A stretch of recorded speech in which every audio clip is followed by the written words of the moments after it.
A lot of what Rick did was sports entertainment. Nah, when you go sit someplace and you listen to Rick tell stories, it's like, yeah, Blackjack Mulligan comes in the locker room. He's got a fucking 38 and he's looking for Barry. Ain't nobody else telling stories like that. I mean, it was a different era. It was. But there was a ton of sports entertainment in Rick. He made that transition. He helped take it out of the 70s into the 80s because of that magnetism, the charisma.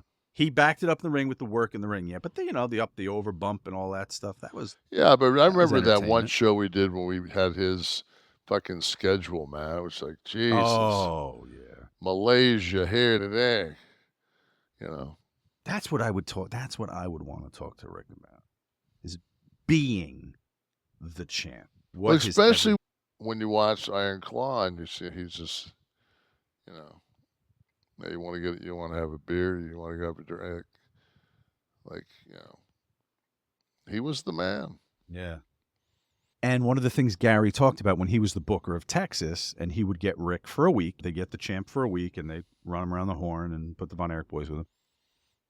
You didn't need the champion every night for every town, obviously, right? Because you had your spot shows and everything. And he said they so appreciated when you would say, Rick, Wednesday and Thursday we're in whatever, Alboling. Why don't you take those 2 days off? Because there was no week off for the NWA champ. No. It was the week in Dallas, then the week in LA, then the week in Portland, all around the horn. And so they so appreciated just getting that couple of days because you could have put them to work for 7 days if you wanted to. And Gary would give him 2 or 3 days off, he said, and he always wanted to come back to Texas. I joked before about the Flair restaurant deal because I read a curious tweet by him kind of shooting on a restaurant where he said he was eating with his family, had an issue with someone in the bathroom and everything. Then I saw the manager posted something defending his employees there and saying what Rick's post omitted was the level of intoxication and profanity. Let's not go into this. That was espoused. We're not going into this. Why? He apologized today. It's old news.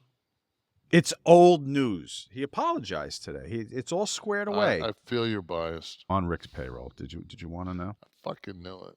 I'm on Rick's payroll. All right. I didn't know that he apologized today, so go ahead.